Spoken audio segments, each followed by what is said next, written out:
కళ్యాణ వైభోగమే శ్రీ సీతారాముల కళ్యాణ వైభోగమే. అందరూ బాగున్నారని ఆశిస్తూ మనకి శ్రీరామనవమి వచ్చేస్తుంది కదా. శ్రీరామనవమి రోజు ప్రతి గ్రామంలోనూ వైభవంగా ఆచరించుకునే పండుగ సీతారాముల కళ్యాణం. ఉదయాన్నే మనం ఇల్లు వాకిళ్ళు శుభ్రం చేసుకుని మన ఇంటి వద్ద మామిడి తోరణాలను కట్టుకుని పూజా గదిలో ఒక చిన్న పీట వేసుకుని సీతారాముల పట్టాభిషేకం ఫోటోను పెట్టుకుని దీపారాధన చేసుకుని వడపప్పు పానకాన్ని నైవేద్యంగా పెట్టుకుని స్వామివారిని అమ్మవారిని మనస్ఫూర్తిగా పూజించుకున్న తర్వాత మనం గ్రామంలో ఉండేటువంటి జరుగుతున్నటువంటి కళ్యాణానికి హాజరవుతాం కదా. లోక కళ్యాణం కోసం జరిగిన ఈ కళ్యాణం ప్రతి సంవత్సరం ప్రతి గ్రామంలోనూ వైభవంగా జరుపుకునే పండుగ. శ్రీరాముని పుట్టినరోజు నాడే సీతారాముల కళ్యాణం జరుగుతుంది.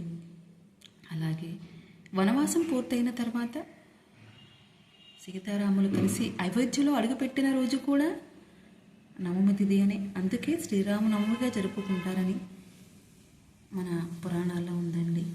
అలాంటి సీతారాముల కళ్యాణం అందరూ వైభవంగా గ్రామంలో వీక్షిస్తారని, మన ఇంటి వద్ద పూజని ఆచరించుకొని ఆ సీతారాముల వలె ప్రతి జంట అన్యోన్యంగా ఉండాలని మనస్ఫూర్తిగా కోరుకుంటున్నాను. కళ్యాణ వైభోగమే శ్రీ సీతారాముల కళ్యాణ వైభోగమే.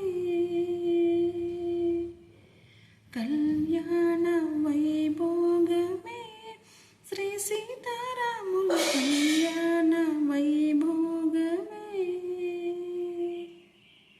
ముత్యాల తలంబరాలతో అలాగే బాసికాలతో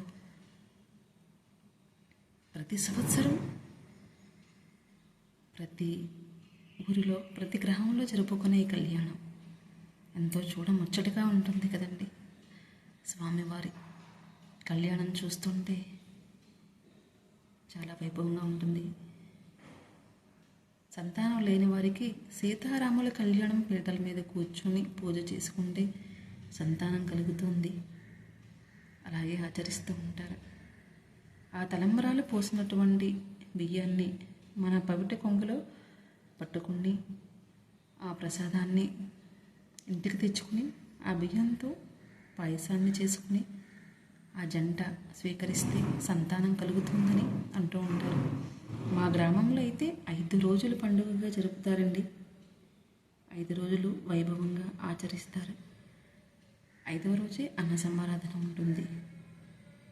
ఆ కళ్యాణాన్ని ప్రతి ఒక్కరూ అందరూ వీక్షిస్తారని, ప్రతి ఇంట ఆ సీతారామచంద్రస్వామి వారికి పూజించుకుంటారని ఆశిస్తూ మనకి లోక కళ్యాణం గురించి ఆ శ్రీరామ అవతారం, ఆ అవతారాన్ని అర్థం చేసుకుంటారని, అలాగే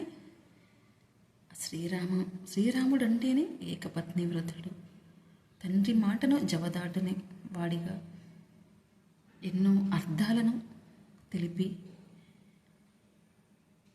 తెలిపిన ఈ అవతారం మనందరికీ స్ఫూర్తిదాయకమండి. దాంపత్యం అంటే సీతారాముల వలె ఉండాలి అంటూ ఉంటారు. అలాంటి కళ్యాణం రోజున అందరూ మనస్ఫూర్తిగా పూజించుకొని ఆ సీతారాముల వలె అన్యోన్యంగా ఉండాలని మనస్ఫూర్తిగా కోరుకుంటున్నానండి. ఈ వీడియో కనుక మీ అందరికీ నచ్చినట్లయితే ఒక చిన్న లైక్ చేయండి, షేర్ చేయండి, సబ్స్క్రైబ్ చేయండి. జ్యోతి భక్తి వ్లాగ్స్.